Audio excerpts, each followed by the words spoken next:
صبح کا وقت ہے، آنکھ بھی کھلی ہے، اذان کی آواز بھی کان میں آئی ہے، آپ کا نفس کہتا ہے ابھی سو جی۔ آپ نے اپنی چادر یا کمبل کو درست کیا اور کروٹ لیا، یہ کیا ہے؟ آپ نے کس کا حکم پیچھے پھینکا اور کس کا حکم مانا؟ اللہ کے حکم کو پیچھے پھینک دیا، نفس کے حکم کو آگے رکھا۔ یہ شرک، اس شرک کو جاننے والے بہت کم ہیں۔ اے نبی، تم نے دیکھا اس شخص کو، اس کے حال پر غور کیا جس نے اپنی خواہش نفس کو اپنا الہ بنا دیا ہے۔ اللہ اکبر، الہ لا الہ الا اللہ۔ افانت تکون علیہ وکیلا، کیا آپ ایسے شخص کی کوئی ذمہ داری لے سکتے ہیں؟ سود حرام ہوا کرے جی، حرام حرام، ہمارا دھندا جو ہے وہ آگے بڑھ نہیں سکتا، تو اللہ کے حکم کو پیچھے ڈالا، نفس کے تقاضے کو آگے رکھا۔ کون معبود ہے آپ کا؟ نام عبداللہ رکھیے، نام عبد الرحمن رکھیے، ہے عبد النفس، نفس کے بندے، نفس کے غلام۔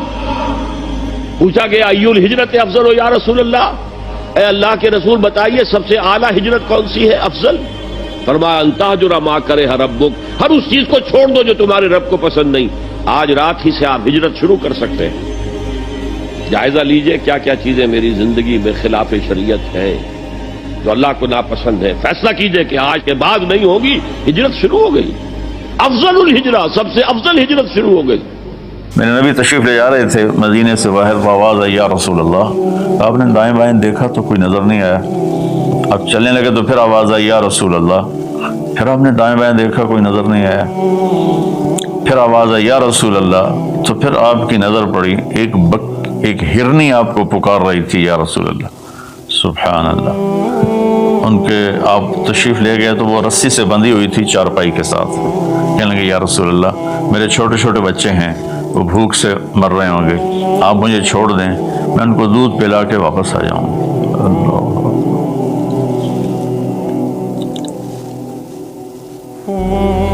ایک جانور اطاعت کے لیے اتنا بڑا جذبہ دکھا رہا ہے کہ میں آ جاؤں گی، اور اسے پتہ ہے کہ میں آؤں گی تو پھر میرے ساتھ کیا ہوگا، میں پھر کبھی دوبارہ واپس نہیں جا سکوں گی، مجھے ذبح کیا جائے گا، مجھے پکایا جائے گا، کھایا جائے گا۔ آپ نے فرمایا اب تو پرائی ہے، امانت ہے، میں تجھے کیسے چھوڑ دوں، اور اگر تو واپس نہ آئی تو پھر اس کی کیا گارنٹی؟ انہوں نے کہا یا رسول اللہ اگر میں واپس نہ آؤں تو مجھے وہ عذاب ہو جو اللہ کے نافرمان بندوں کو ہوتا ہے، مجھے وہ عذاب ہو آخرت میں جہنم کا۔ تو آپ نے اس کی رسی کھول دی اور وہ توڑ لگا دی اس نے، اور آپ وہیں تشریف فرما ہو گئے۔ دیر ہوتی چلی گئی تو آپ کی تشویش بڑھتی گئی، وہ جو مالک مکان تھے وہ بھی نہیں موجود تھے، کہیں باہر ہوں گے۔ کافی دیر کے بعد آپ نے دیکھا وہ پہاڑ کی چوٹی سے نیچے آ رہی تھی، اور بھاگتے بھاگتے بھاگتے میرے نبی کے قدموں میں آ کے سر رکھ دیا، یا رسول اللہ میں حاضر ہوں۔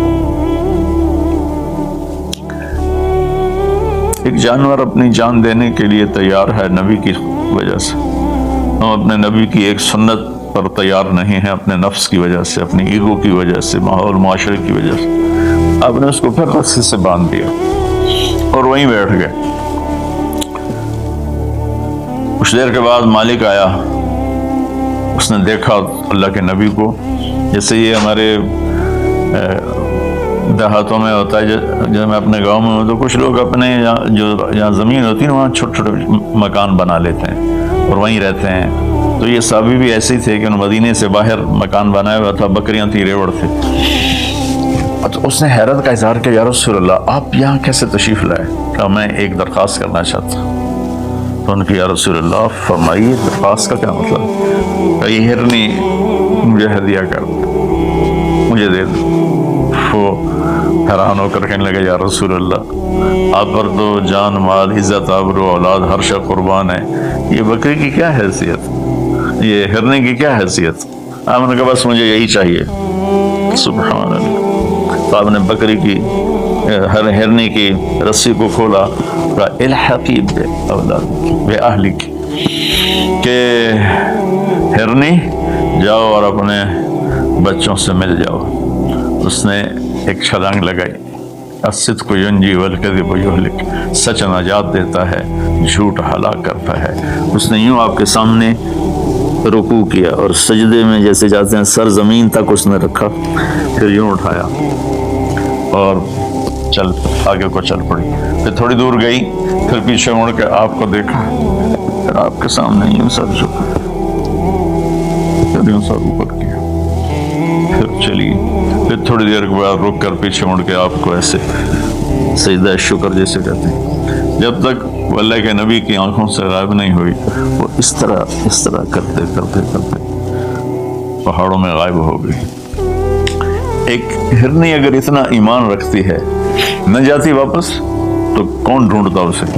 لیکن اس نے اپنی جان کا سودا کیا نبی کے بول پر اور سچائی دکھائی، تو اللہ نے سچائی کو کامیابی بنا کے دکھا دیا۔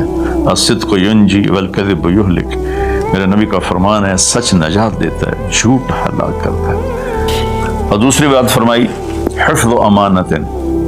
تو بھائیو، بہنوں، بچوں، آج کے بعد نیت کرو، جھوٹ نہیں بولنا ہے، جھوٹ نہیں بولنا ہے، کہ مسلمان کی شان کے خلاف ہے کہ وہ جھوٹ بولے۔